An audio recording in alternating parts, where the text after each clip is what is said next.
Good morning. कैसे हैं भाई? सब बढ़िया। Good morning. Good morning Neeraj, Himansh, good morning. यार एक बात बताओ, साला 3 डिसलाइक कैसे? अभी तो चालू ही नहीं किया मैंने, तो गुड मॉर्निंग में भी डिसलाइक होता है क्या? है ये क्या है? अभी तो गुड मॉर्निंग ही बोला है यार।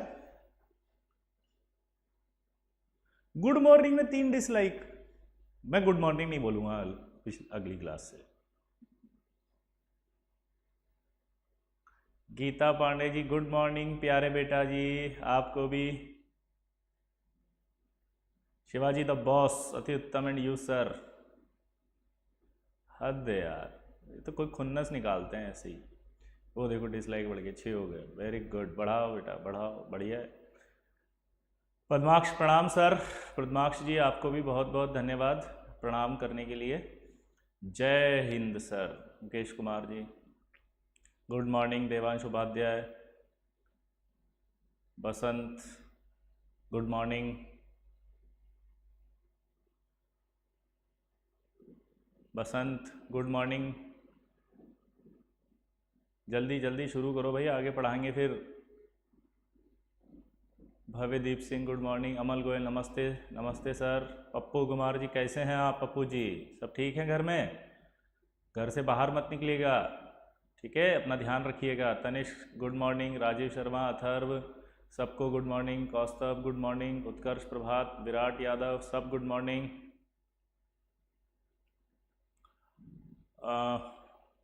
Soumitra Nayak good morning. Good morning good morning good morning. Saumitra good morning. चलें आगे बढ़ें, अगर आज्ञा है तो बोलो, स्टार्ट करें। पुरुषोत्तम जी कैसे हैं आप? गुड मॉर्निंग आपको भी। स्मार्ट डीपी लगा रखा है आपने अपने IPHO का जब आप सेलेक्ट हुए थे, तो वेरी गुड। उत्कर्ष तिवारी शुरू कीजिए। बोल दिया भाई, उत्कर्ष बोल दिया। अब बस आप शुरू करेंगे बस। चलिए सबका यस सर आ रहा है। Yup yup okay yes. तो कल एक सवाल दिए थे हम। क्या सवाल दिए थे बताओ? कि अगर कोई x एक एलिमेंट है और यहां पर आपका z है और ये a है, और यहां से अगर मैं अल्फा निकाल दूं, ठीक है, तो आपके जो बन रहा था वो यहां पर x z-2 और ये a-4, तो ये आपस में क्या होंगे? इसको पेरेंट न्यूक्लियाई कहते हैं, ये डॉटर न्यूक्लियाई होती है। तो रिलेशन बिटवीन पेरेंट न्यूक्लियाई और डॉटर न्यूक्लियाई आपको बताना था। चलो बताओ क्या रिलेशन है इन दोनों के बीच में?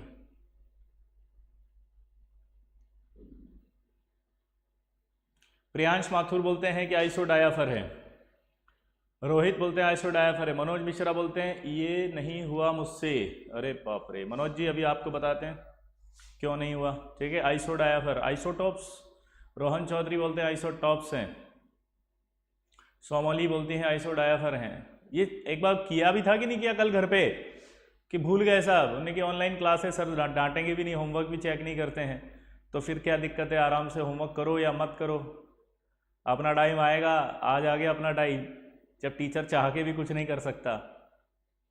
बचपन से एक ख्वाहिश थी आपकी ना कि टीचर हमें कुछ ना कह सके, ऐसा कुछ कर दो भगवान जुगाड़। भगवान ने तुम्हारी सुन ली और कोरोना को ले आया। कोरोना आ गया, इस वजह से अब टीचर तुम्हारे को डांट नहीं पा रहा है। देख लो आप, यही IT है।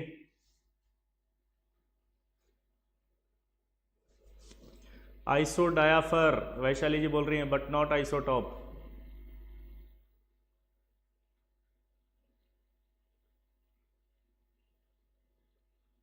आइसोडायाफर, iso electronic, isostere. Rohit Garg ने बोला 3। सौमित्र नायक जल्दी से बताएं आंसर, दिखाई नहीं दे रहे आप। पुरुषोत्तम जल्दी बताओ आंसर क्या है। शाओमिली,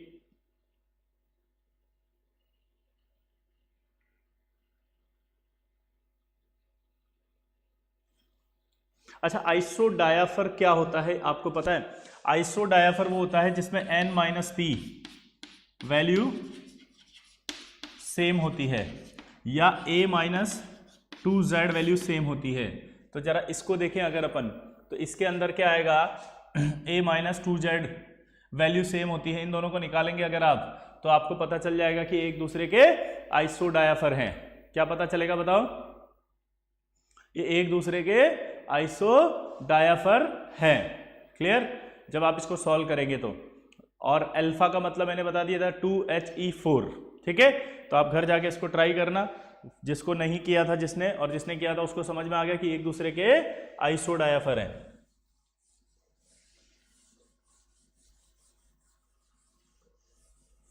अब जो अगला आता है वो आता है आपका क्वांटम नंबर।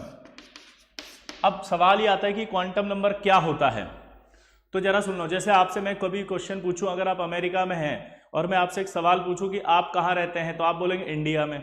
लेकिन अगर हम इंडिया में ही हैं, अगर हम इंडिया में ही हैं तो आपसे कोई पूछेगा कि आप कहाँ रहते हैं, तो आप अपनी स्टेट का नाम लेंगे। जैसे आप बोलेंगे हम बिहार से हैं, और हम बिहार के अंदर पूछे कि कहाँ से हो, तो आप बोलोगे सब खगड़िया से हैं।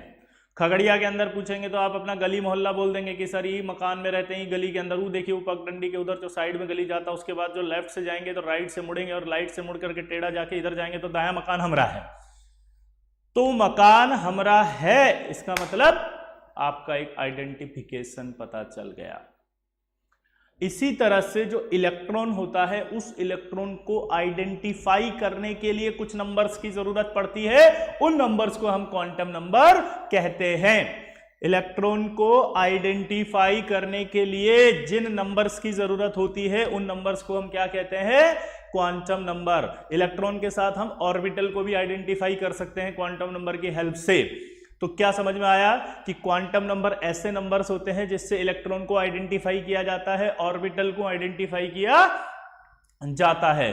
अब हम समझते हैं कि मैं थोड़ा सा आपको इसको देसी स्टाइल में समझाऊंगा, आप इसको अपने देसी दिमाग में देसी तरीके से ही बिठा के रखें, क्योंकि जो आप इसका विदेशी तरीका अगर समझने की कोशिश करेंगे तो उसके लिए आपको एटॉमिक स्ट्रक्चर पढ़ना पड़ेगा, और उस एटॉमिक स्ट्रक्चर के अंदर आपको श्रोडिंगर वेव इक्वेशन आनी चाहिए। श्रोडिंगर वेव इक्वेशन ही आपके सारे डाउट्स को क्लियर कर पाएगी। लेकिन मुझे यहाँ पर इलेक्ट्रॉन बताना पड़ रहा है क्योंकि मेरे को पीरियोडिक टेबल पढ़ानी पड़ेगी, पीरियोडिक टेबल के अंदर कॉन्फ़िगरेशंस बताने पड़ेंगे, तो उन कॉन्फ़िगरेशंस को बनाने के लिए मुझे इन क्वांटम नंबर्स की जरूरत पड़ रही है। तो आप जब फिजिकल केमिस्ट्री वाले सर यानी कि सर आपको पढ़ाएंगे तो उसके अंदर आपको पूरा श्रोडिंगर वेव इक्वेशन पढ़ा देंगे, तब आपको उसके अंदर क्लियरिटी से और डाउट जो भी आ रहे हैं वो हो जाएंगे क्लियर सबको। अब हम क्वांटम नंबर में समझने के लिए हम एक चीज समझते हैं कि हमारे घर होता है, घर के अंदर हमारे पास रूम्स होते हैं, रूम्स के अंदर हमारे पास अलमीरा होती है, और अलमारी में हम अपनी बुक्स रखते हैं। अब इन्हीं को हम यहाँ चेंज कर रहे हैं कि ये अगर एटम की बात करेंगे तो होम एटम के लिए क्या बनेगा? शेल। रूम क्या बनेगा? सब शेल। ये क्या बनेगा? ऑर्बिटल। और ये क्या बनेगा? इलेक्ट्रॉन। क्लियर सबको? अब ये होम है, ये रूम्स है, ये अलमारी है, और ये बुक है। अब एज्यूम करो कि अपने घर के अंदर क्या बोला, जल्दी बताओ। अपने घर के अंदर एज्यूम करो, घर है आपका, एज्यूम करो, हाँ। घर के अंदर कमरे हैं, हाँ। कमरों के अंदर आप अपनी देखो कबर्ड होगी, अलमारी होगी जिसके अंदर अपनी बुक्स रखी हुई है, हाँ। और उन अलमारी को जब हमने खोला तो सामने क्या दिख रही है? बुक्स। क्लियर सबको? ये 4 स्टेप्स आपको दिमाग में अगर बिठा लिया आपको, तो कभी सवाल गलत नहीं होगा क्वांटम नंबर का। आपको हर चीज क्लियरिटी से समझ में आएगी कि आखिर एग्जामिनर सवाल में क्या पूछ रहा है। ये अगर इमेजिनेशन आप नहीं कर पा रहे हैं तो गड़बड़ हो जाएगी, और इस इमेजिनेशन को आप श्रोडिंगर से ना जोड़ें, ठीक है ना। अगर आप एटम के अंदर ये ढूंढने की कोशिश करने लग जाएंगे कि कैसे ऑर्बिटल है, कैसे ऑर्बिटल, कैसे सबशेल, कैसे शेल, तो वो नजर नहीं आएगा। लेकिन आप सवालों को समझने के लिए या सवाल को करने के लिए इमेजिनेशन बिठाते हैं तो आपके सारे सवाल हो जाएंगे। क्लियर? तो कभी इन दोनों को मिक्स मत करना। क्लियर? चलते हैं अब अपन। अब यहां पर अगर मुझे इलेक्ट्रॉन पर जाना है तो मुझे कितने नंबर चाहिए? 1, 2, 3, 4। तो सवाल आएगा कि इलेक्ट्रॉन को आइडेंटिफाई करने के लिए कितने क्वांटम नंबर्स की जरूरत पड़ती है? तो आंसर देंगे आप 4। अब आपसे पूछेगा ऑर्बिटल्स, ऑर्बिटल्स को आइडेंटिफाई करने के लिए कितने क्वांटम नंबर की जरूरत पड़ती है? तो आप बोलेंगे 1, 2, 3। कितने? 3। नहीं आए समझ बात? जल्दी बोलो। हाँ, तो 2 सवाल आपके पास पक्के हो गए। पहला कि इलेक्ट्रॉन को आइडेंटिफाई करने के लिए किसकी जरूरत पड़ेगी? तो इलेक्ट्रॉन को आइडेंटिफाई करने के लिए जरूरत पड़ेगी 4 क्वांटम नंबर्स की। ऑर्बिटल को आइडेंटिफाई करने के लिए कितने की? 3 की जरूरत पड़ेगी। कितने की? 3 की। क्लियर सबको? 2 सवाल कंप्लीट। अब 4 क्वांटम नंबर कौन कौन सी होती है वो देखते हैं अपन। पहली प्रिंसिपल क्वांटम नंबर, ठीक है। दूसरी अजीमुथल क्वांटम नंबर, तीसरी मैग्नेटिक क्वांटम नंबर और चौथी स्पिन क्वांटम नंबर। इसको ऐसे भी लिख सकते हो और ऐसे भी लिख सकते हो। क्लियर सबको?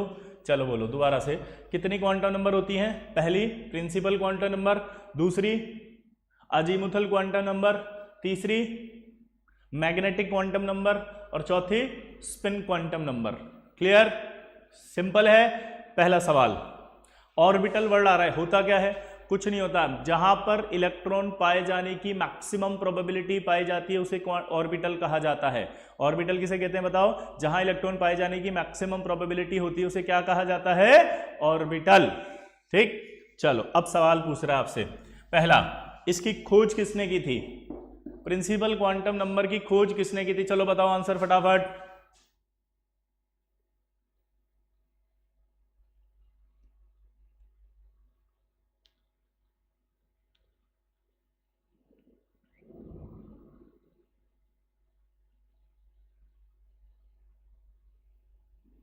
हाँ, ऋषभ अडेरिया का आंसर आ गया, वेरी गुड। Niels bore.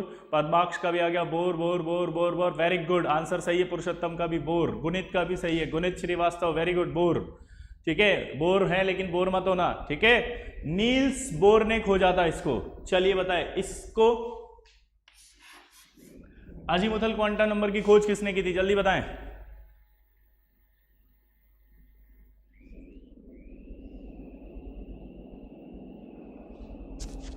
हाँ सोचे, फटाफट सोचे।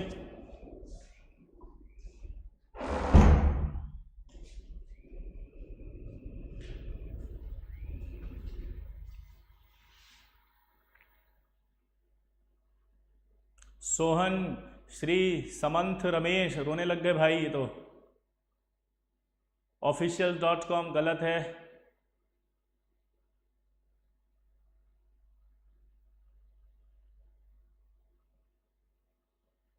सौमित्र का सही है, वेरी गुड। कई बच्चों का सही आने लग गया आंसर, वेरी गुड। सोमरफील्ड ने खोजा था इसको।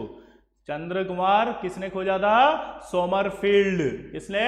सोमरफील्ड। अगला, इसको खोज किसने खोजा था बताओ? मैग्नेटिक क्वांटम नंबर की खोज किसने की थी बताओ? Magnetic quantum number,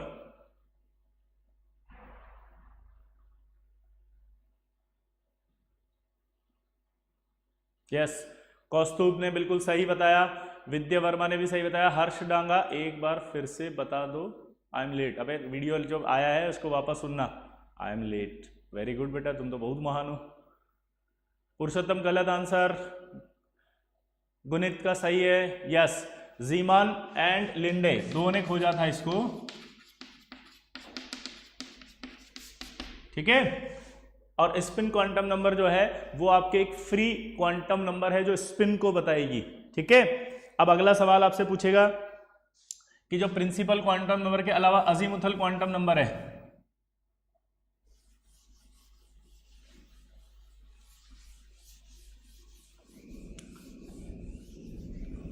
principal quantum number के अलावा जो अजीमुथल क्वांटम नंबर है इसके दूसरे नाम और क्या क्या हैं? जल्दी बताओ, और कौन कौन से नाम से इसको पुकारा जा सकता है? फटाफट से अजीमुथल क्वांटम नंबर को।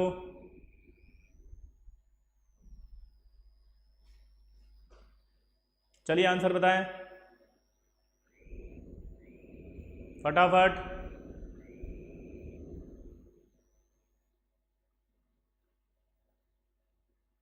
राजेश जी का बिल्कुल सही आ रहा है,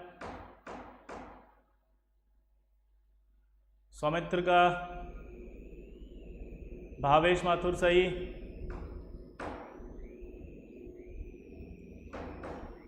राघव छाबरा सही, हर्ष डागा सही। Harsh Daga who's discovered spin quantum number, नहीं मना किया ना अभी किसी ने, नहीं वो एंगुलर, वो एक, हाँ अगला एंगुलर, हाँ मैं बोल देता हूँ, चलो बहुत सारे आ गए। पहला इसको खोजा था, इसके जो नाम थे सोमरफील्ड ने खोजा था। पहला नाम इसका था सब्सिडरी क्वांटम नंबर, क्या नाम था? Subsidiary quantum number. दूसरा था एंगुलर क्वांटम नंबर, तीसरा था सेकेंडरी क्वांटम नंबर, ठीक है। तो जल्दी से बताएं इसके क्या क्या नाम बने। पहला एंगुलर क्वांटम नंबर, दूसरा सब्सिडरी क्वांटम नंबर, तीसरा सेकेंडरी क्वांटम नंबर, और चौथा हमने पढ़ा अजीमुथल क्वांटम नंबर। क्लियर सबको? तो यहां तक की कोई दिक्कत आपको? सिंपल है, ठीक। अब आप आगे बढ़ते हैं, पहला प्रिंसिपल क्वांटम नंबर, ठीक है।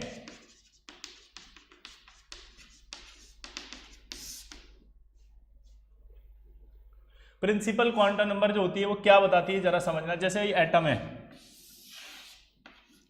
एटम की बात जब भी हम करेंगे तो एटम को किसी ने नहीं देखा है, एटम के बारे में भी कुछ नहीं पता है, समझ गए, कुछ भी नहीं मालूम है। लेकिन जब भी स्टडी की जाती है तो उसको एक गोलाकार यानी स्फेरिकल मान करके स्टडी करते हैं। तो स्टडी करने के लिए इसका एक रिप्रेजेंटेशन तैयार किया गया है, वो रिप्रेजेंटेशन हमने यहाँ लिखा है। अब यहाँ पर आपका ये सेंटर में क्या है, न्यूक्लियस है, ये इलेक्ट्रॉन है। तो प्रिंसिपल क्वांटम नंबर की जो परमिसिबल वैल्यू होगी वो परमिसिबल वैल्यू होगी 1 to इनफाइनाइट, यानी कि आप इसकी वैल्यू बोलेंगे 1 से लेके इनफाइनाइट तक हो सकती है। दूसरा, ये हमेशा किसको बताएगी, शेल,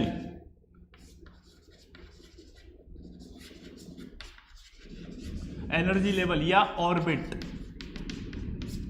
किसको बताएगी, बोलो, ये बताएगी सबसे पहले शेल, एनर्जी लेवल और ऑर्बिट। यानी अब सवाल बन गया एक फटाफट। पहला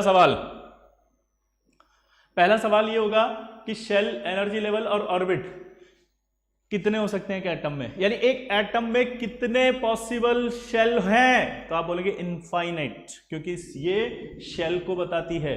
तो शेल को बताती है यानी इसकी हर वैल्यू एक शेल को बताएगी। तो ये इसकी वैल्यू 1 से लेकर कहां तक हो सकती है, इनफाइनाइट तक। यानी हर एटम में कितने हो सकते हैं, इनफाइनाइट शेल। अब जैसे माने मैंने पूछा कि यूरेनियम में कितने पॉसिबल शेल हैं, तो आप क्या बोलोगे, सीधा इनफाइनाइट। आप उसका आउटर शेल नहीं बोलोगे, आउटर शेल तो उसका लास्ट कॉन्फ़िगरेशन है, लेकिन उसमें जो शेल उपस्थित है वो तो इनफाइनाइट है। वो जो 7th आप बोलोगे वो क्या बोलोगे, उसका आउटर शेल। अगर शेल पूछूं पॉसिबल कितने, तो इनफाइनाइट। क्लियर? तो पहला सवाल हो गया कि 1 से लेकर इनफाइनाइट वैल्यू होगी। दूसरा सवाल हो गया कि क्या बताता है, तो दूसरा सवाल है कि शेल को बताएगा। शेल का दूसरा नाम एनर्जी लेवल होता है, उसको बताएगा। एनर्जी लेवल का दूसरा नाम होता है ऑर्बिट, ऑर्बिट को बताएगा। ठीक है। तीसरी बात, ये डिस्टेंस को बताता है, डिस्टेंस ऑफ इलेक्ट्रॉन। देखिए आप, अगर इलेक्ट्रॉन यहां है, फर्स्ट शेल है ये, और ये सेकंड, तो ये डिस्टेंस बढ़ गई। थर्ड बढ़ गई। तो ये distance of electron from nucleus भी बताता है। क्या बोलेगा, जल्दी बताओ, distance of electron from nucleus भी बताएगा। तो डिस्टेंस को भी बताएगा ये। ठीक है। डिस्टेंस के अलावा अगला पॉइंट जो है वो एनर्जी, किसको बताता है, ये एनर्जी को भी बताता है। ठीक है, इलेक्ट्रॉन की एनर्जी को भी बताएगा। तो आपसे पूछेगा कि प्रिंसिपल क्वांटम नंबर क्या क्या बताता है, तो पहला आप बताओगे एनर्जी को बताता है, दूसरा बताओगे डिस्टेंस को बताता है, तीसरा बताओगे शेल को रिप्रेजेंट करता है ये, चौथा बताओगे कि शेल कितने हो सकते हैं कि 1 से लेकर इनफाइनाइट तक हो सकते हैं, पांचवा बताओगे कि खोजा किसने था, नील्स बोर ने। ठीक है। ये सारी चीज़ें आपको ध्यान होनी चाहिए। जब तक ये याद नहीं होंगी आप इसके सवाल नहीं कर सकते। जेईई एडवांस में ये सब सवाल जो मैंने बोले नहीं आते हैं, जेईई मेंस में ये सारे सवाल आते हैं। नीट अगर दे रहे हो तो उसमें सारे सवाल आते हैं, लेकिन एडवांस में ऐसे सवाल नहीं आते। एडवांस में जो सवाल आते हैं वो मैं आपको आगे कराऊंगा। कब? जब चारों क्वांटम नंबर कंप्लीट होंगी उसके बाद, चारों क्वांटम नंबर कंप्लीट होंगी उसके बाद भी एक और सवाल पढ़ना पड़ेगा हमें, पाउली एक्सक्लूजन प्रिंसिपल, एक और पढ़ना पड़ेगा हर्ट्ज रूल, एक और पढ़ना पड़ेगा इलेक्ट्रॉनिक कॉन्फ़िगरेशन। जब ये सब कंप्लीट होंगे तब जाके सवाल बनेंगे जेईई एडवांस के, क्योंकि वो इन सबको मिक्स करके नया सवाल बनाएगा। तब आपको लगाना पड़ेगा अपना दिमाग, जो आपके पास शायद नहीं है, उसी को हम डेवलप कर रहे हैं ताकि वो डेवलप हो जाए। जो आपके पास नहीं है वो पैदा हो, और पैदा होने के बाद डेवलप हो। ठीक है। तो ये जो छोटे छोटे सवाल मैंने बोले तो बिल्कुल ऐसे ही लल्लू, इनसे कुछ नहीं होगा जेईई एडवांस में। ये तो सब आपको ऐसे मानते हैं कि याद होना चाहिए। ये तो हम बेसिक्स पढ़ा रहे हैं अभी। आईटी जेईई ये नहीं है जो आप पढ़ रहे हो अभी। आईटी जेईई तो अभी जो स्टार्ट होगा आपको तब पता चलेगा जेईई क्या होती है। बहुत मेहनत करनी है, बहुत ज़्यादा। ये तो बेसिक्स हैं, ये सब पढ़ाने के लिए मैं नहीं हूँ, ये तो फिर भी मैं पढ़ा रहा हूँ आपको। क्यों? रीज़न बिहाइंड इट सिर्फ इतना सा है कि आपको बेसिक्स अच्छे से पता होने चाहिए।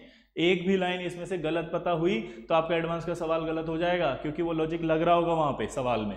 इसलिए हमें पढ़ाना पड़ता है, हमें बोलना पड़ता है कि इतने बेसिक्स तो एटलीस्ट आपको आने चाहिए। क्लियर हो गया सबको? तो आप जो भी आपको पढ़ाया जा रहा है उसको बहुत फोकस्ड होकर आप उसको सीरियसली पढ़ें। बिल्कुल ये ना सोचें कि ये क्या पढ़ रहे हैं, क्या हो रहा है, नहीं। ये सब आपकी बेसिक बिल्डिंग हो रही है, बेसिक नोट्स आपके तैयार हो रहे हैं, आपका जो बेसिक है वो स्ट्रांग हो रहा है। किसी भी बड़ी इमारत को खड़ा करने के लिए उसका जो फंडामेंटल चीज़ें होती है, फाउंडेशन जो होती है, उसको बहुत मजबूत करना पड़ता है। जब फाउंडेशन मजबूत की जाती है ना, तो किसी को दिखाई नहीं देता है कि कोई काम हुआ है। आपने कभी मल्टी या कोई मकान बनते हुए देखा होगा, जब उसकी फाउंडेशन होती है ना तो लगता है अरे आज तो कोई काम ही नहीं हुआ, जबकि सबसे बड़ा काम वही होता है, बिल्डिंग बनाना। ठीक है, तो आप अपनी फाउंडेशन को मजबूत करें ढंग से। अब अगली बात आती है कि जो ये शेल्स हैं, ये शेल हैं एक तरह से, तो जब भी प्रिंसिपल क्वांटम नंबर की कोई वैल्यू होगी लाइक 1 2 3,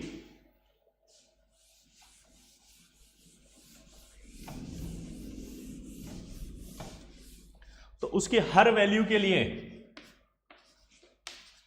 एक शेल डेजिग्नेट किया गया, यानी फर्स्ट शेल को आप नाम दे सकते हो के शेल, या उल्टा बोल सकते हैं, ये के जो है, समझ गए, वो ये आ सकता है।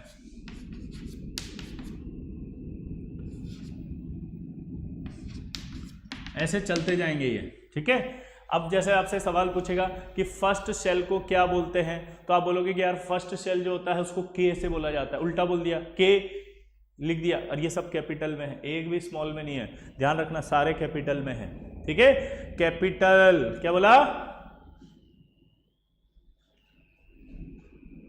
अब आपसे बोलेगा कि के शेल जो है वो कौन सा होता है बताओ, तो बोलोगे फर्स्ट शेल को बोलते हैं। के के बाद एल आ गया तो क्या, सेकंड शेल को बोलते हैं। एम आ गया तो कौन सा होता है, थर्ड शेल। एन आ गया तो कौन सा होता है। तो ये आपका डेजिग्नेशन होता है इन शेल्स का, कि आपको ये मालूम होना चाहिए। ठीक है, क्लियर सबको। अब इसके बाद ये क्या बताता है कि हमारे पास एक शेल में, शेल की बात कर रहा हूं, एक शेल में कितने सब शेल्स हैं, यानी कि अपने घर में कितने कमरे हैं, समझ गए। तो इस चीज को बताया जाता है आपका एन स्क्वायर से। जैसे आपसे बोले कि फर्स्ट शेल है, फर्स्ट शेल, तो नंबर ऑफ ऑर्बिटल्स कितने होंगे या सबशेल कितने होंगे, ये आपको बता रहा है आपका कितने ऑर्बिटल्स हैं। ठीक है, और अगर number of electrons in a shell, particular shell, तो वो फॉर्मूला आ जाएगा 2n स्क्वायर। ठीक है, और अगर बोले कि शेल में कितने सबशेल हैं, तो नंबर ऑफ सबशेल्स बराबर होता है नंबर ऑफ शेल। यानी कि अगर, ध्यान से सुनना, अगर एक शेल है तो उसमें कितने सबशेल हैं, एक शेल है तो उसमें ऑर्बिटल कितने हैं, वो इससे निकलेगा। एक शेल है उसके अंदर इलेक्ट्रॉन कितने हैं, वो इससे निकलेगा। ठीक है, जैसे मैं आपसे कहूं कि सेकंड शेल है, सेकंड शेल में कितने ऑर्बिटल्स हैं, तो आप क्या करेंगे, 2 स्क्वायर, कितने हुए,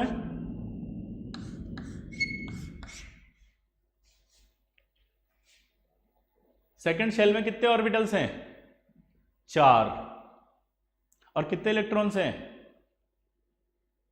तो आपका हो जाएगा फॉर्मूला नंबर ऑफ इलेक्ट्रॉन्स के लिए कितना आएगा, ये बोलो, क्लियर सबको। तो नंबर ऑफ इलेक्ट्रॉन्स की बात करें तो 2n स्क्वायर आएगा, और अगर नंबर ऑफ ऑर्बिटल्स की बात करें तो n स्क्वायर आएगा, और नंबर ऑफ सबशेल्स की बात करें तो नंबर ऑफ शेल जितने होंगे उतना ही आएगा। ये अभी हम और डिटेल में पढ़ने वाले हैं, क्योंकि अजीमुथल क्वांटम नंबर अभी पढ़ने वाले हैं। ठीक है, तो अगला आपका अजीमुथल क्वांटम नंबर।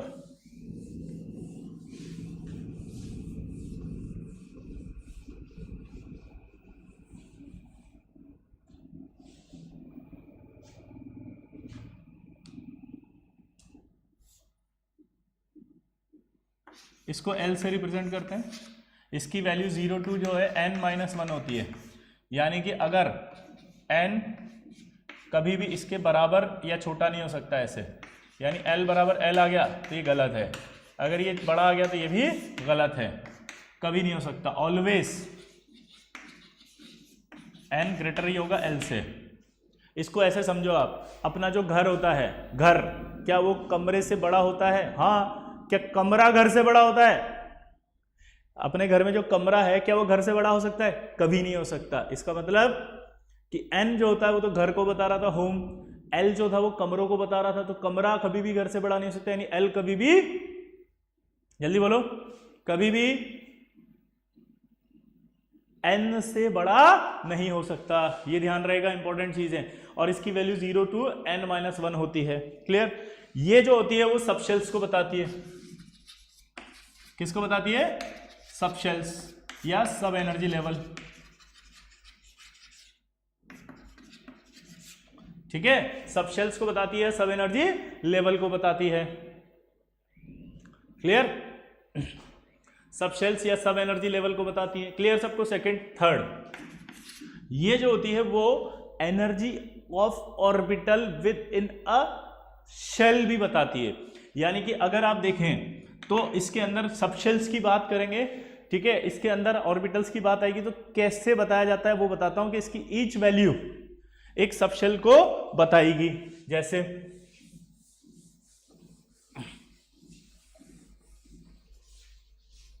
इसकी ईच वैल्यू जो है सबशेल को बताएगी। सपोज n = 4 है, तो l = क्या क्या होगा? देखो 0 1 2 3, क्योंकि हमें पता है कि इसकी वैल्यू, l की वैल्यू कहां से कहां तक होती है? 0 to n-1। ठीक है, अब जब l की वैल्यू 0 है तो जो नेम ऑफ ऑर्बिटल है या सबशेल है वो क्या होगा? s। अगर इसकी वैल्यू है तो ये क्या होगा? p। अगर 2 है तो इसका d, और अगर 3 है तो इसका f। ये आपको हमेशा याद होना चाहिए। ये अगर आपको याद नहीं है तो फिर आप केमिस्ट्री में कुछ नहीं कर पाएंगे। क्लियर सबको? यहां ध्यान दो मेरी तरफ। आपसे बोला s, l की वैल्यू बताओ फटाफट, तो आपको तुरंत s देखते ही माइंड में आना चाहिए l = 0। अगर आपको बोले कि p खट से आते ही आपके दिमाग में आना चाहिए p, l = 1, d खट से d आते ही l = 2, f l = 3। ये दिमाग में हमेशा रहना चाहिए। कुछ भी हो जाए दिमाग में फिक्स हो गया, फिक्स हो गया, फिक्स हो गया। अगर सवाल आएंगे तो इसी से आएंगे, वरना नहीं आएंगे, वरना नहीं आएंगे, नहीं आएंगे, गलत हो जाएगा, सवाल ही नहीं हो पाएगा आपसे।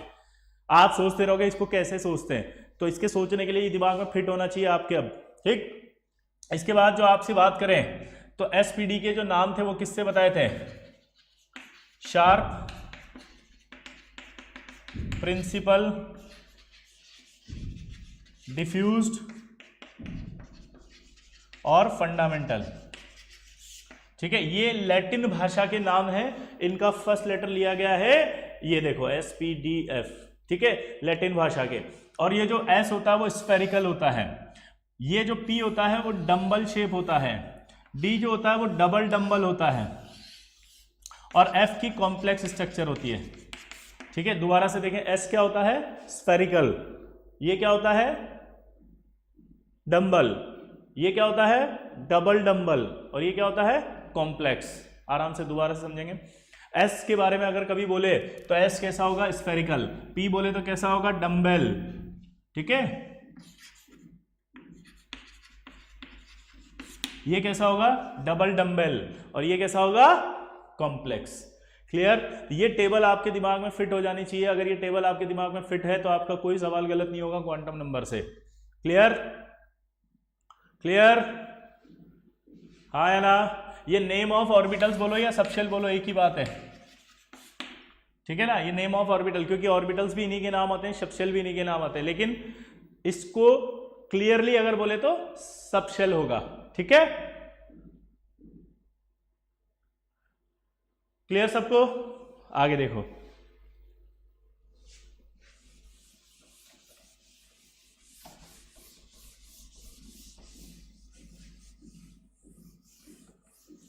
पुरुषोत्तम डाउट समझना। जैसे px है, px एक ऑर्बिटल है, लेकिन आप उसका px का शेप भी वही बोलोगे, डंबल। py है तो भी आप क्या बोलोगे? डंबल। pz है तो भी क्या बोलोगे? डंबल। इसलिए ऑर्बिटल भी और सबशेल भी दोनों के नाम बताता है। ये px का शेप बोलो कैसे होगा, तो नाम सीधा आएगा, px से डंबल शेप है। ठीक है, चलो आगे बात करते हैं। अब ये हमें पता होना चाहिए फिक्स दिमाग के अंदर। ठीक है ना, कि यार N L M, ठीक है, ये क्या होती है? प्लस इसके अंदर L जो होता है वो अजीमुथल होता है, और अजीमुथल के अंदर L की वैल्यू अगर 0 1 2 3 है तो SPD होंगे। ठीक है, अभी मैं आपको और बता देता हूं, S P D F G और H, यहां तक भी आ चुके हैं ये। ठीक है। अब इसके लिए L की वैल्यू कितनी थी बताओ, 0, इसके लिए 1, इसके लिए 2, इसके लिए 3, इसके लिए 4, इसके लिए 5। यहां तक आपका पता है sharp, principal, diffuse, fundamental, generalized, इसको क्या बोलते हैं, जनरलाइज्ड। लेकिन इसका अभी डिस्कवरी नहीं हुआ है H का नाम, ठीक है। तो आपको ये पता चल जाएगा, क्लियर, जल्दी बोलो। L की वैल्यू इनके लिए पता होनी चाहिए, क्लियर। और अगर मैं N की वैल्यू बोलता तो ये कौन से शेल के लिए बात हो रही थी, 6th शेल में आएगा H, कहां आएगा, 6th शेल में, क्लियर सबको। चलो अब जो मैं कह रहा था यहां पर अजीमुथल क्वांटम नंबर की बात, तो अजीमुथल क्वांटम नंबर आपके सबशेल्स को बताती है और इन्हीं सबशेल्स के एनर्जी को भी बताती है विद इन शेल। अगर मैं एनर्जी की बात करूं तो SPDF,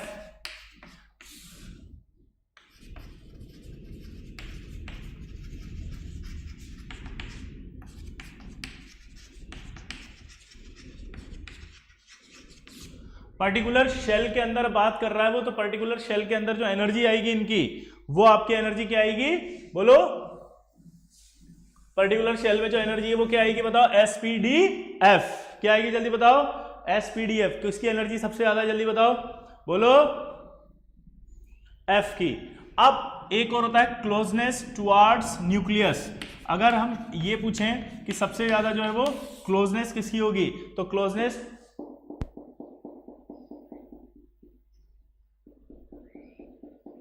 टुवर्ड्स न्यूक्लियस क्या होगा, SPDF। सबसे ज्यादा क्या होगा जल्दी बताओ, सबसे ज्यादा पास होगा S, क्या होगा पास, जल्दी बताओ, SPDF। इसमें सबसे ज्यादा पास क्या होगा जल्दी बताओ, S। तो अगर आपसे पूछा जाए कि S सबसे क्लोजेस्ट होगा, और अगर आपसे पूछा जाए कि एनर्जी का ऑर्डर बताओ, तो सबसे एनर्जी ज्यादा किसकी होगी, F की, क्लियर सबको। चलो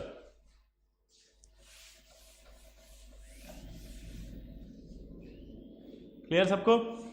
अब यहां पर जब बात आती है तो अब फिर से समझना, अभी मैंने सवाल क्या कराया था कि एक शेल में नंबर ऑफ ऑर्बिटल निकालना हो तो n², और अगर इलेक्ट्रॉन निकालना हो ये तो क्या है, नंबर ऑफ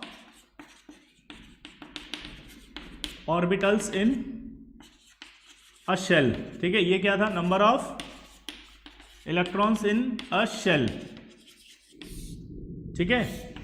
अब आ रहा है number of electrons in a subshell, subshell के अंदर बात कर रहा है वो, ठीक है। तो सबशेल के अंदर निकालना है तो इसका फॉर्मूला होता है 2l+1, और अगर number of electrons in a subshell तो वो होता है 2l+1। क्या होता है जल्दी बताओ, 2l+1। जैसे अगर आपसे बोले कि number of electrons in S, P, D और F, चलो बताओ, तो नंबर ऑफ इलेक्ट्रॉन्स बताओ इसके अंदर, और नंबर ऑफ, पहले ऑर्बिटल कर लेते हैं और फिर आपका नंबर ऑफ इलेक्ट्रॉन्स कर लेंगे। चलो बताओ, तो यहां पर S है, S की वैल्यू इसमें पुट करें अगर, तो S की वैल्यू इसमें पुट करने पर L की वैल्यू क्या होती है, 0 S के लिए। तो यहां क्या आएगा, 2 × 0+1 बराबर कितना आया, देख के बताओ, 1। यहां आएगा 2l+1, देख के बताओ, 2 × 0+1 बराबर कितना आया, 2, ठीक है। अब इधर देख के बताओ सेकंड वाले में, 2 × 1+1 बराबर कितना हुआ, देख के बताओ, 3। यहां 2 × 2+1 कितना हुआ, 5। यहां 2 × 2+1 कितना हुआ, बोलो, 7। G और H भी ले लें अगर हम, तो क्या होगा, 2 × 3+1 कितना हुआ, जल्दी बोलो,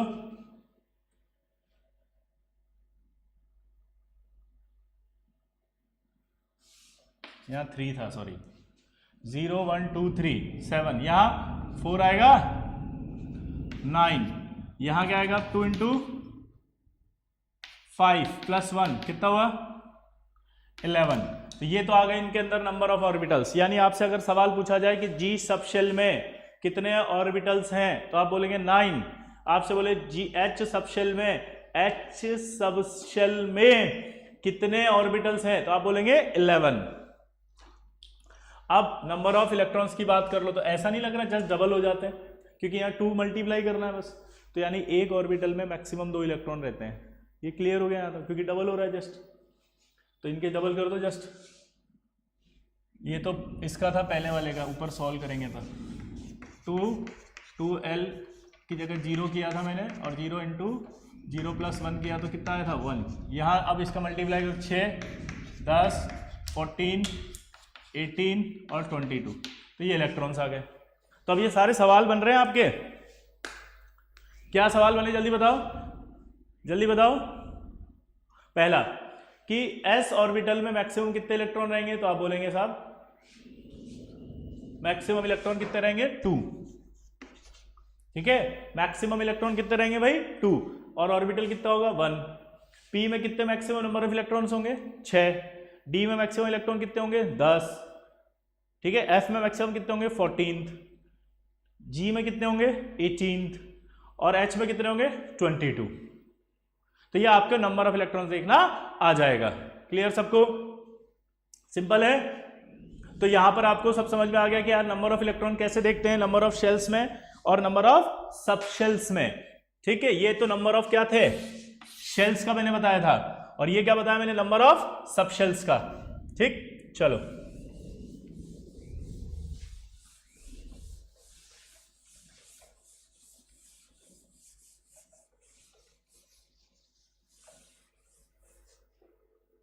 अब देखो इधर, अब जैसे एक सवाल पूछा,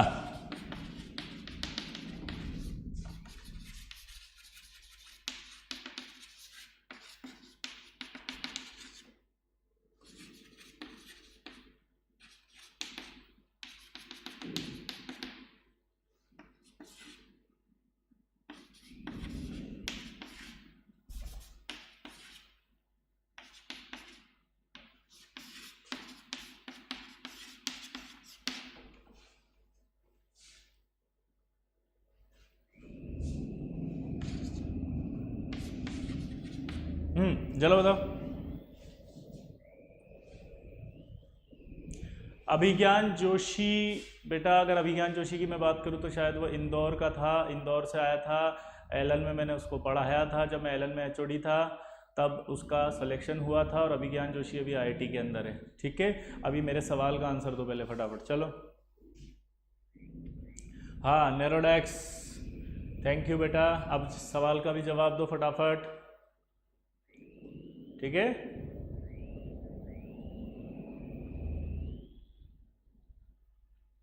ऋषभ सिंह गलत आंसर, पता नहीं क्या लिख दिया आपने। हाँ सिद्धार्थ वेरी गुड, गो कोरोना बेटा, बहुत अच्छी थिंकिंग है अब आपकी, इस सवाल को भी करो ताकि और अच्छी थिंकिंग हो जाए। ऑल एग्जिस्ट, कौन बोला ये, मनीष कुमार गलत answer. Anisha Samantare, all very good, अरे वाह अनीशा जी आप भी आ गई, थैंक यू वेरी मच। कैसी हैं आप, सब ठीक है उड़ीसा में? अनीशा जी सब ठीक है, चलिए very good. None exist, all not exist. Alpana Pandey 4 होगा सर, 2D 4 नॉट एग्जिस्ट। अब देखो इस सवाल को कैसे करते हैं अनीशा जी, यस सर सब ठीक है, चलिए आंसर दीजिए अनीशा जी।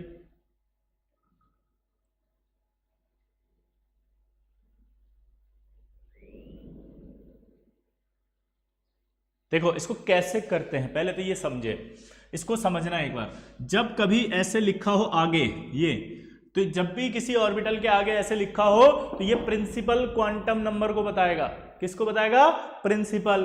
तो यानी इस शेल के लिए n की वैल्यू कितनी लिखोगे आप? 3, और l की वैल्यू g के लिए बताओ कितनी थी। अब g के लिए याद करने के लिए मैंने बताया था s p d f g h, और यहां बताया था l की वैल्यू 0 1 2 3 4 5, तो g की वैल्यू यहां पर कितनी आ रही है? 4। और मैंने आपको कहा था कि कभी भी ऐसा नहीं हो सकता है कि l ज्यादा हो या बराबर हो, ऐसा कभी नहीं हो सकता, ज्यादा हो या बराबर हो। इसका मतलब ऐसा कोई ऑर्बिटल एग्जिस्ट नहीं कर सकता नेचर में जिसमें n की वैल्यू छोटी आ रही हो l से, या बराबर आ रही हो। यहाँ तो बड़ा ब्लंडर हो रहा है, छोटी आ रही है, ये एग्जिस्ट नहीं करेगा। यहाँ देख के बताओ अब n की वैल्यू 4, h की वैल्यू कितनी है 5, l बड़ा आ रहा है, एग्जिस्ट नहीं करेगा। n की वैल्यू 3, f की वैल्यू देख के बताओ 3, ये तो बराबर आ गया, एग्जिस्ट नहीं करेगा। इसकी वैल्यू 2 और d के लिए कितनी है, l की वैल्यू 2, ये भी बराबर आ रहा है, एग्जिस्ट नहीं करेगा। इस तरह के सवाल आपसे पूछे जाएंगे तो आप कर देंगे, जल्दी बताओ हाँ या ना, पक्का। जिन जिन बच्चों का आंसर 2D आया था उनको समझ में आया ये कि ये सवाल कैसे करते हैं? अरे समझ में आया कि नहीं आया? पक्का सबको समझ में आ गया? हाँ तो बोल दिया करो यार।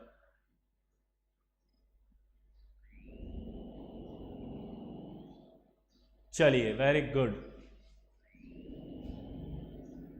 शिफा खान यो वेरी गुड, समझ में आ गया आपको? आगे बढ़ते हैं।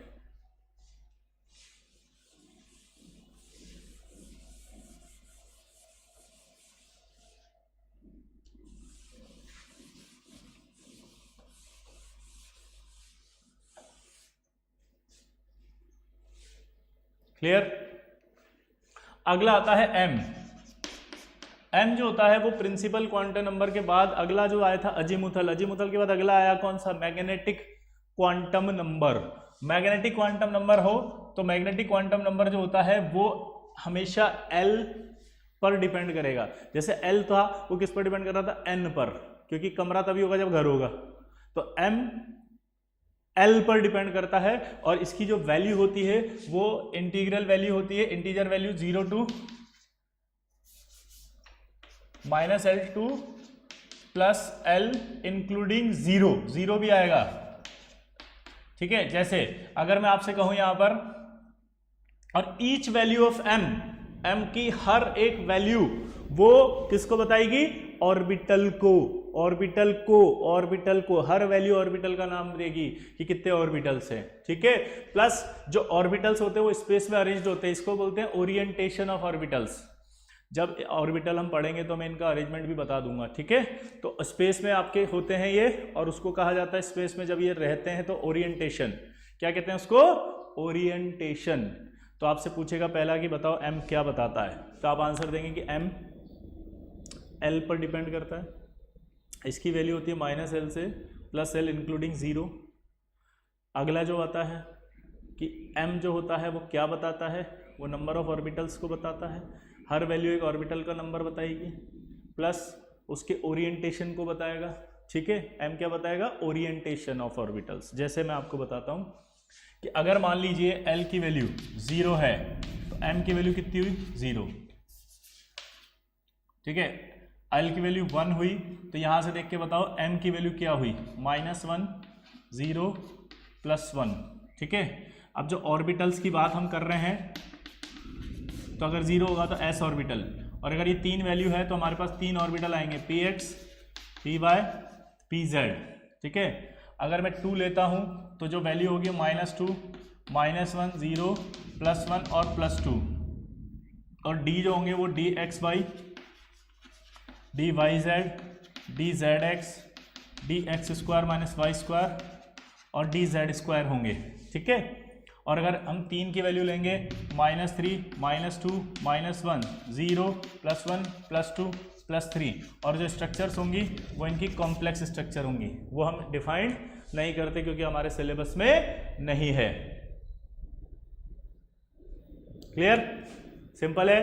तो यहां पर अगर आप देख सकते हो तो ये हमारे को ऑर्बिटल्स के बारे में बताया इसने। क्लियर? अब हमसे एक सवाल पूछा जाएगा, क्वेश्चन क्या आएगा देखना जरा इसमें कि 3dxy find the value of n, l and m। तो मैंने आपको बताया था कि इसका जो फर्स्ट लेटर होता है वो हमेशा n को बताएगा 3। मैंने बताया कि ये जो d है, d लिखा हुआ l, इसकी वैल्यू कितनी है? 2, d के लिए बता चुका हूं। अब यहां dxy आ गया, यहां से आपको देखना है ये dxy कहां है? यहां। अब आपको जो हमेशा के लिए डाउट आएगा कि जो dxy है उसकी वैल्यू m की वैल्यू, ये इस dxy के लिए जो m की वैल्यू है वो इन पांचों में से कोई सी भी हो सकती है, इन पांचों में से कोई भी हो सकती है, इन पांचों में से कोई भी हो सकती है।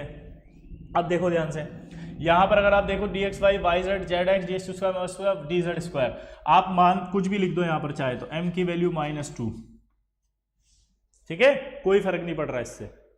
अब यहां पर अगर मैं मान लो ये मैंने लिया 3dxy और यहां मैंने n की वैल्यू 3 लिखी थी, l की वैल्यू कितनी लिखी थी मैंने 2 और m की वैल्यू मैंने ली थी -2, लेकिन अगर यहीं पर चेंज करके वो 3dyz बोल दे तो इसके लिए n की वैल्यू कितनी आएगी 3, l की वैल्यू कितनी आएगी 2।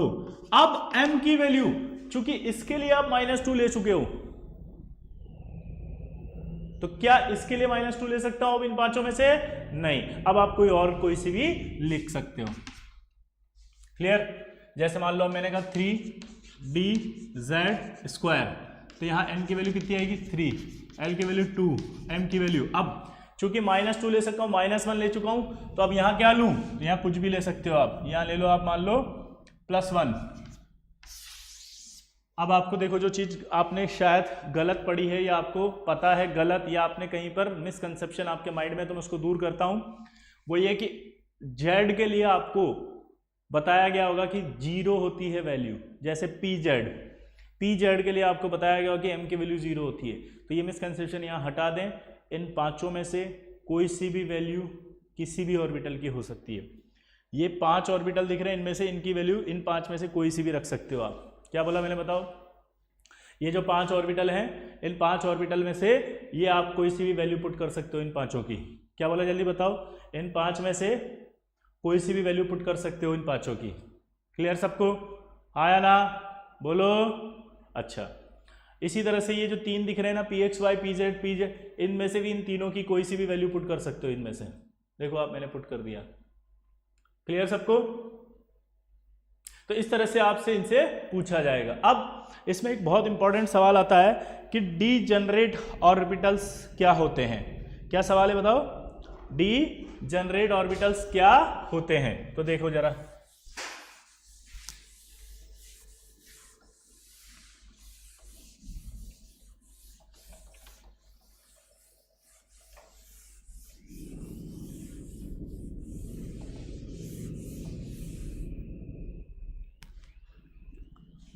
चैतन्य भोला, समझ में आ रहा है बेटा? चैतन्य भोला,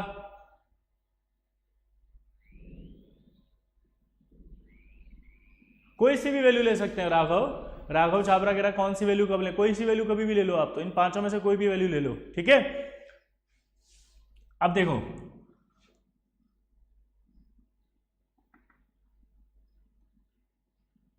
डीजनरेट ऑर्बिटल्स क्या होते हैं। जैसे मान लो मैं 5 डी ऑर्बिटल बनाता हूं, तो अभी मैं आपको 5 डी ऑर्बिटल बना के बताता हूं। इस तरह से हम बनाते थे। इनमें से किसी को भी आप लिख दो dxy, dyz, dzx, dx² - y² और dz²। ये थर्ड है, थर्ड मतलब ये 4th शेल के अंदर 3D ऑर्बिटल्स हैं। कौन सा बनाया मैंने? ये 3D। अब डीजनरेट ऑर्बिटल्स का मतलब होता है एक ही सबशेल के, जैसे ये 3D सबशेल है, इस 3D सबशेल के 5 ऑर्बिटल जिनकी एनर्जी सेम होती है उन्हें डीजनरेट ऑर्बिटल कहा जाता है। दोबारा से बोलो, क्या बोला मैंने? एक ही सबशेल के ऐसे ऑर्बिटल जिनकी एनर्जी सेम होती है।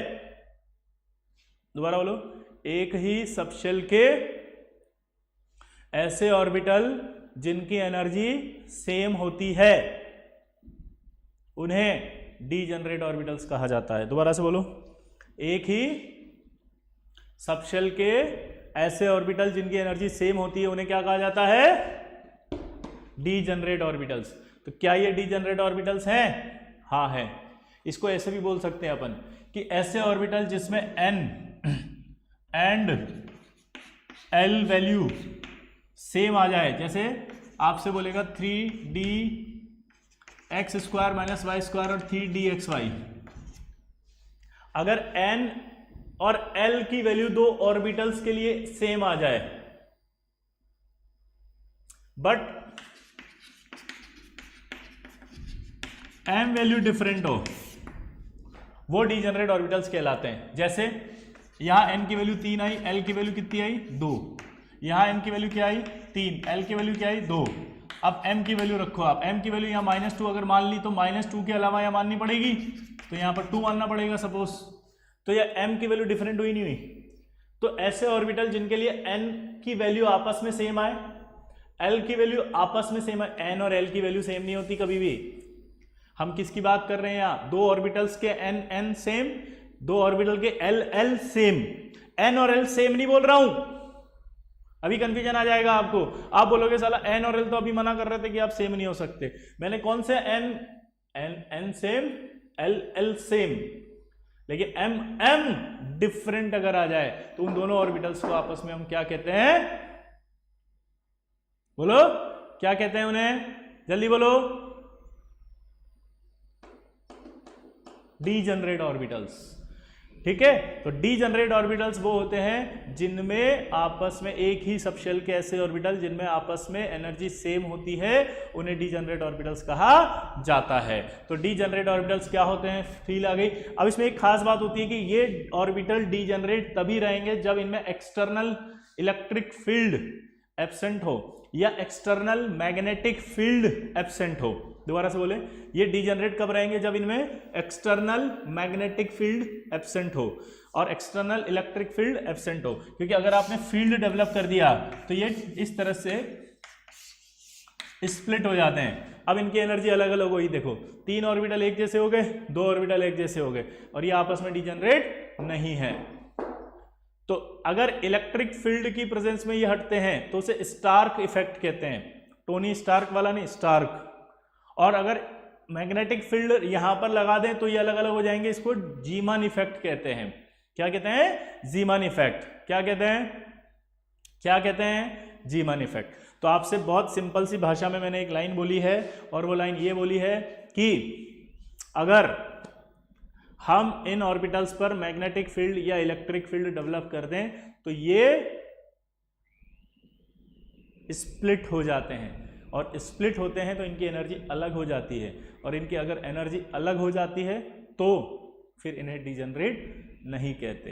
डीजनरेट ऑर्बिटल्स, देसी में फिर से बोल रहा हूं, आराम से समझो, ऐसे ऑर्बिटल जिनकी एनर्जी सेम होती है लेकिन एक ही शेल के होने चाहिए वो सारे, या फिर टेक्निकली बोलें तो ऐसे ऑर्बिटल जिनमें आपस में n की वैल्यू, आपस में l की वैल्यू सेम हो बट आपस में m की वैल्यू डिफरेंट हो। ठीक है। अब शिफा खान, अब यहां तक जिसको समझ में नहीं आया वो फटाफट से लिखो, फटाफट क्या क्या डाउट आ रहा है। जैसे शिफा खान ने लिखा समझ में नहीं आया, लेकिन क्या नहीं आया ये बताओ।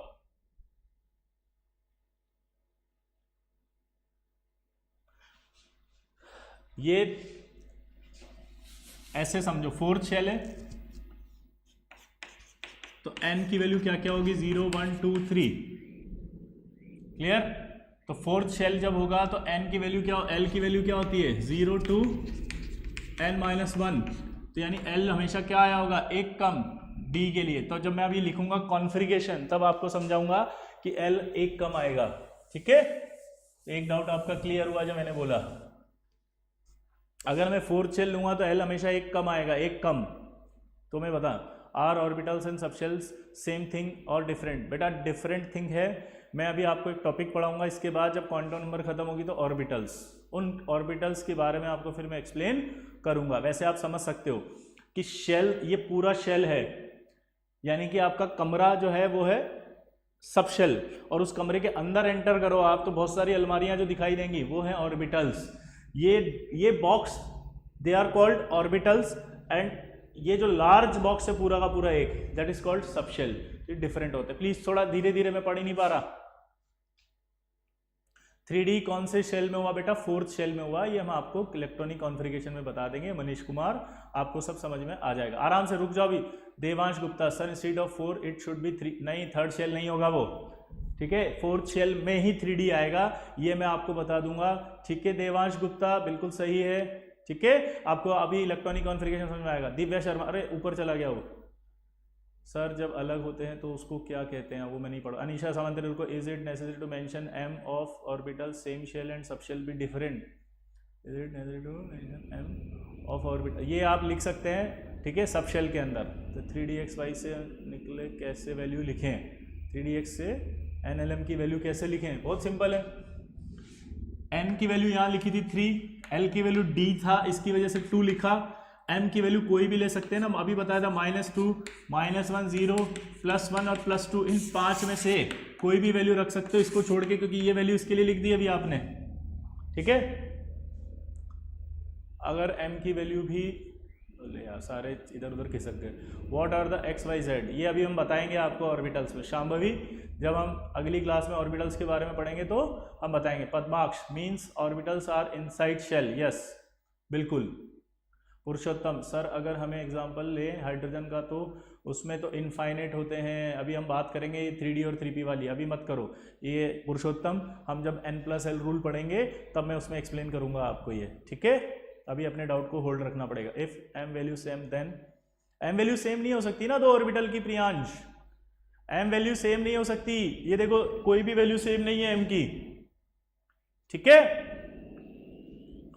जीमन इफेक्ट क्या होता है शिवांश? जीमन इफेक्ट होता है कि अगर इन ऑर्बिटल्स को मैग्नेटिक फील्ड में रख दें तो ये स्प्लिट हो जाते हैं, और अगर ये स्प्लिट हो जाते हैं तो फिर उस कंडीशन में ये जो इफेक्ट है इसका नाम होता है जीमन इफेक्ट, ठीक है। सर स्प्लिटिंग में 3 ऑर्बिटल्स ऊपर क्यों नहीं गए, ये तो बेटा अगले साल आपको पता लगेगा 12वीं क्लास में। इसका एक टॉपिक आता है कोऑर्डिनेशन केमिस्ट्री, जहां स्प्लिटिंग क्लियरली एक्सप्लेन की जाती है, ठीक है। शिफा खान, बट सर हमें m की वैल्यू 2 टाइम्स तो नहीं ले सकते। अरे 2 ऑर्बिटल होंगे ना dx के, तो 2 में से कोई भी एक वैल्यू यहाँ रखो, एक वैल्यू यहाँ रखो, तो अलग अलग आएगी ना। ये 5 है एक्चुअली, जब भी आपको समझना होगा तो इन 5 से समझना होगा। इन 5 में से कोई भी एक वैल्यू किसी एक के लिए, तो फिर अगली वैल्यू किसी अगले के लिए दूसरी ही तो आएगी इनमें से।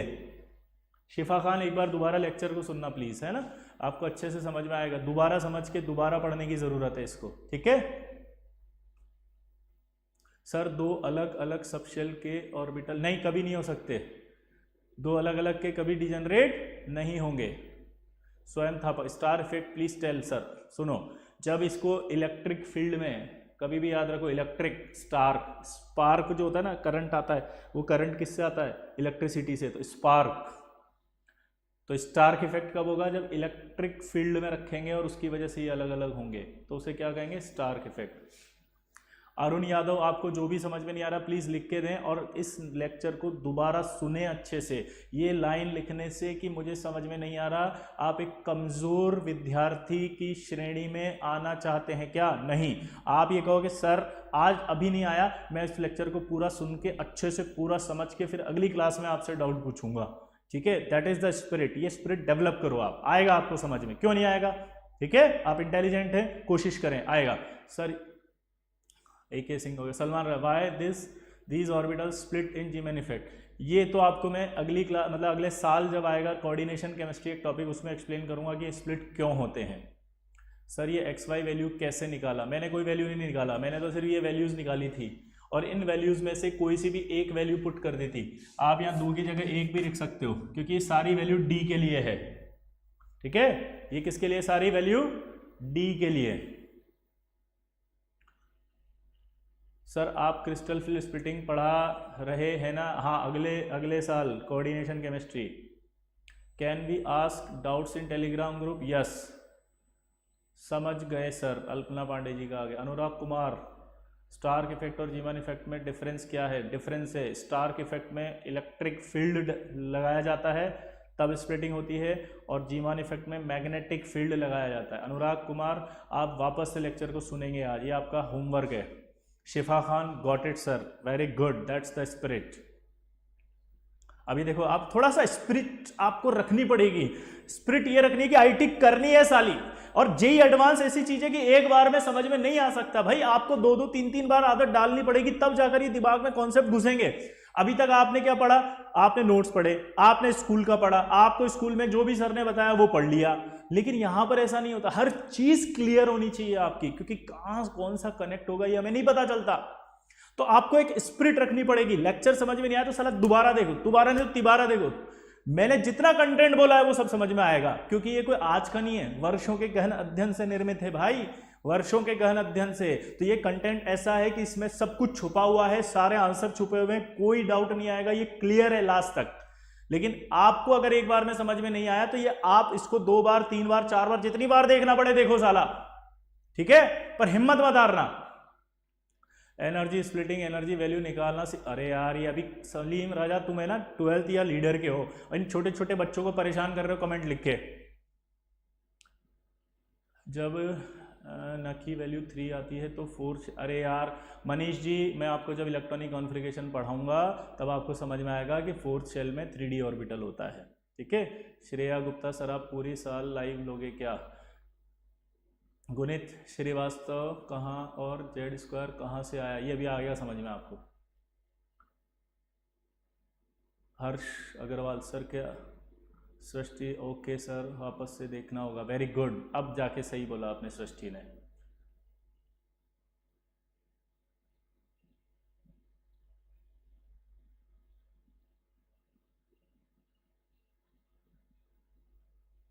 चलिए अब आपका टाइम खत्म, ठीक है। अगर आपको आज का वीडियो पसंद आया तो लाइक किया करो साला, लाइक से ज़्यादा तो डिसलाइक हो जाते हैं, ठीक है। अगर आपको ये वीडियो पसंद आया तो प्लीज़ लाइक करो, अच्छे से लगना चाहिए, क्योंकि जब तक ये लाइक ज़्यादा से ज़्यादा नहीं होगा ये ऊपर नहीं आएगा, सर्च में ऊपर नहीं आएगा, तो फिर आपको नहीं दिखाई देगा और आपके फ्रेंड्स या आपके दोस्त जो नीडी हैं जिनको ज़रूरत है उनको दिखाई नहीं देगा। तो अगर पसंद आया है तो प्लीज़ लाइक ज़रूर करना, एक लाइक किसी का फ्यूचर बना सकता है जिसको ये लेक्चर दिख जाएगा, ठीक है। चलिए नेक्स्ट क्लास में मिलते हैं, थैंक यू।